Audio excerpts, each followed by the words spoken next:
guys, hope you were well and you've had a good day. So for those who are new here, my name is Abby and welcome. I hope you stick around to enjoy more of my content and all it has to offer. So I think, as I've mentioned in the previous video, my main focus for my YouTube channel is mostly financially related content and more of my journey towards that and my journey around that in the past. And I think I'm just gonna add more clips around personal development because I think they influence my financial journey as well. Just my personal journey, how I've gotten to where I am, and just some tidbits along the way. Okay. So today I thought it's best to talk about how I started my career, and rather how I got my first job at a Big 4 company in Nairobi, Kenya. So I know for most, I think most Kenyans, or rather most graduates, especially those who do business and I think engineering and I think actuarial, know about the Big 4 companies in Kenya, which are Deloitte, KPMG, PwC, and EY. And I think I'm just gonna mention some few more companies that I just know that people would like to work for. So I would say Safaricom, probably Microsoft, though I think Microsoft is more tech focused as opposed to hiring people in the financial field. But those are the big companies, and then the major banks. But for the most part, if you're a financial profession, most of the people I know will probably like to land the jobs, or rather the Big 4 jobs are probably the lucrative fields per se. So I got a job with the Big 4 in Kenya, and I worked in that company for 4 years before moving to abroad to another company. So I just want to take you guys through my journey, just my educational background, just a bit of how my interview process was up to when I landed my offer, and you're gonna see how my educational background and my career is so different. You'll just wonder how I managed to just go through the process up to the end. So I'll start. So I have a degree in nutrition and dietetics. I know, very weird. I have a degree in nutrition and dietetics, and I had a CPA. I was doing my CPA from first year through 4th year. So by the time I was finishing my 4th year, I had already gotten my CPA 6. I was a CPA finalist, you can say, because you have to work for you to be a CPA. So what happened is, as I was doing my nutrition degree, I just realized that this is not what I want to do in life. And I got to that nutrition course by accident because I was a JAB student, and you know how they allocate you your course and you don't change it soon enough.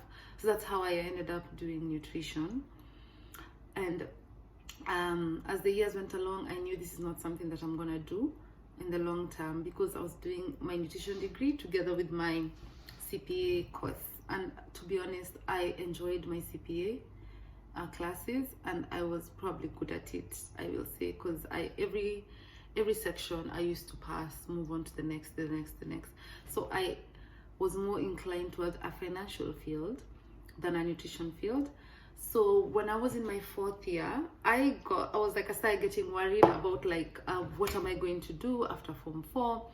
The nutrition jobs were not as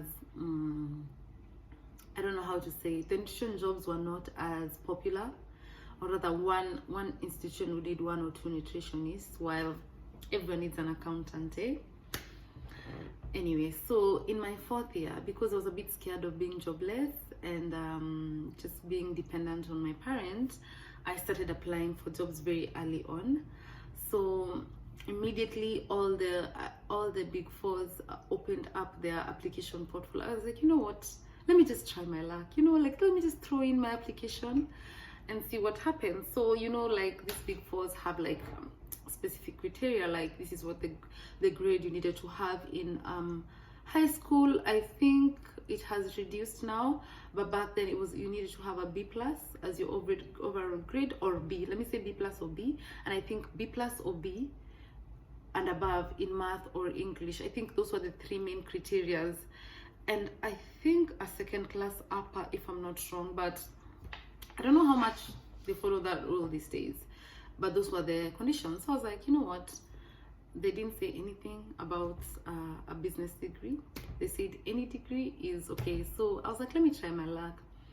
So I shot my shot. I applied to all the big fours, and because I really wanted to be in the financial space, I applied to like these big financial companies. I applied to Centum, I applied to Futures Fast, I used to apply to just accounting roles across the country, but they used to never like proceed with my application because I didn't have a degree. I tried to like use my CPA to my advantage, but it was a bit harder than if someone had a degree. So that is how I just decided, let me shoot my shot. And yeah, so I would say if you're keen on applying, just make sure that you apply to all the big fours, or rather all the graduate recruitment programs, and just try your luck and see what happens. So when I applied, I think all the big fours accepted my application except EY. I think EY has a very different process compared to the other big four. I don't know if it has changed now, but I know KPMG, PwC pretty much have the same process. And because I met their cutoff, all of them took in my application and scheduled me in for an aptitude test, because that's the first one. So I will start with PwC because that was the one I failed. I think I failed the emotional intelligent aptitude test. I don't know what they're looking for, but you know, those ones are a bit tricky, so I failed that. KPMG and Deloitte, I passed their aptitude test, and I'll just give a brief summary of what the aptitude test is. So it's just I feel like, in my personal opinion, the easiest way to pass aptitude test is practice, and just time yourself. Because if you end up spending too much time on one thing, you're just gonna not finish. And you know, aptitude tests are timed. They test your speed and I guess your intelligence, right? So just the more you practice, the more you're able to see the tricks, you know, because some questions are tricky. So you're able to see the tricks, and then you're able to move along with your time quite quickly. So by me practicing, I was able to pass both the aptitude test for KPMG and Deloitte, and I think I did well. I think naturally I'm a very fast person, so I will say that worked to my advantage, but I think practicing is the best way to just go about it, even if you have a disadvantage here or there. So that was the aptitude test. Just a disclaimer, I got both the KPMG offer and the Deloitte offer. There may be some differences in the process, but I'll just go along speaking how it went. So after the aptitude test, I went for the group interview, and this is just on both sides. I think the group interview, the easiest way, the best tip I can give someone is just speak. Even if you're repeating someone's point, just speak, because I realize what they're testing there is your teamwork. Like, can you work in a team? Can you lead a team? So you're either the leader or the team player, and if you're the leader, you have to let people speak. So if you know naturally, like, you're a leader, like when you're in a group setting, you can lead, but like just give people opportunity to speak. Like, for example, I can say, yes, I have this point, yes, can you, like, if you want to add, like, or something, just pass the banner. So I think they test how well you can work in a team, either as a team leader or a team player. So I think I would just say speak. Even if you're repeating someone's point, just speak, because that's what they're trying to see. Yeah, so that's the tip I can give for group interviews.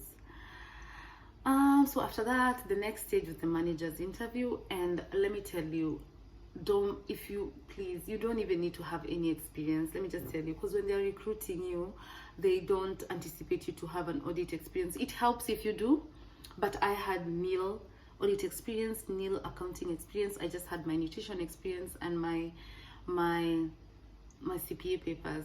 I think what made me pass that level was because I was, one, likable. I presented myself during the interview. I answered all my questions well. It was more like a conversation, and they mostly asked behavioral questions. So I was able to answer the behavioral questions in in using my personal experience. So where my nutrition degree came into play was that we used to do a lot of internships, and because we used to do a lot of internships, I was used to talking to people face to face. So I had a lot of examples whereby I'm good with communicating to people, I'm good with talking to people, I'm good with, like, because as an auditor you also need to communicate the client to how to handle difficult. I had example of like how I handled a difficult situation, how I handle a stressful situation, just different behavioral situations. So if you can be able to implement that, and you don't even need an internship position, just think of a situation, because in your 4 years you must have had, even in your classroom, you just need to be able to relate with your with the interviewers and just answer the behavioral questions based on your past, and don't feel shy. Like, honestly, when I was starting my interview process, I'm just like, I've never done public speaking because my voice usually shakes. But that day I was like, you know what, Abby, no one is going to eat you here. Just say what you need to say and it will all go well. And I passed my manager's interview. They really liked me. And I got to even work with some of the managers after when I joined the company. So yeah, I agree.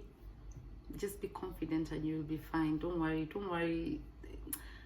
I interviewed with people who were auditors when they were campus, and we both got in and we are both doing well, so don't worry about that. Then after that I went to the partners interview. Partners don't usually have a lot of time because, well, they're the owners of the company, so they have 5 minutes tops or 6 minutes tops. So it's just like, go there, they ask you, why do you feel like you should come to this company? You just need to have your answer. You say, I feel that I am a useful resource, or rather, I will be adding value to this company through this and this and this. Well, there's a lot of resources online that can help you practice. So just read up on there. Just use those questions to practice. When you get to the partners interview, 5 minutes is not a long time. 5 minutes, even if you're shy. I'm shy, by the way. I was very shy. But I was like, you know what, if these 5 minutes are the last 5 minutes of, like, I have to cut my shyness, that's what I'm going to do. And when I entered the partners interview, I was confident for 5 minutes, got out, shaked a little, and I was like, you know what, I did my best and I'm hoping for the best. And then now at partners interview, you interact with like the leadership, because they do a cocktail after. So just speak to them, speak to like a partner, say, hi, my name is Abby, this is my first time here, I see like you have beautiful offices. You just ask them how was their day, just converse with them, because if they remember you when they're going through the panel, they'll be like, Abby Siba, I know her, I spoke to her at the cocktail outside. So yeah, so just making an impact, just a small impact will land you in the door. So that's how I ended up getting my offer 2 weeks later, and I got it from the 2 companies, and then I chose the one that worked best for me. And yeah, so I just wanna let you know that don't be shy, don't be scared to apply. I had a nutrition background, I had a CPA, but I was with people who did psychology, who did not do a BCom, they just did psychology, no CPA. Of course, you have to do them as the years go by, because it's mandatory for you to be promoted at a certain level. But don't feel like your degree is a barrier, or your shyness, or your whatever. You'll be fine. It's an entry-level position. Even in their mind, they're not biased, unless you're like some type of genius. But they recruit 40 people, or 40 to 50 to 60, up to 60. So you might be the lucky one. And that is how I started my first job at a Big 4 company. I was so happy. My mom was so happy. My paycheck, I think my mom was like, oh my God, are you serious? Because when I told her, she was like, Dettol? Not Dettol or Deloitte? That's when she learned the name after that. So don't be shy, you'll be fine. And yeah, so that's how I started my job and how I got my first Big 4 paycheck. And after that, I realized that as the years go by, you just realize, honestly, it's all about the training. Once you do your training, you're just equally as smart as everyone, or if not more actually, to be honest. So just don't be shy. If this is what you want, go ahead and do it. Just send the application. What's the worst that can happen? So many YouTube channels and content that help you practice, and yeah, you'll be fine. So that is my experience, and yeah, thank you for listening to me. I hope to see you next time, and have a good day. Bye.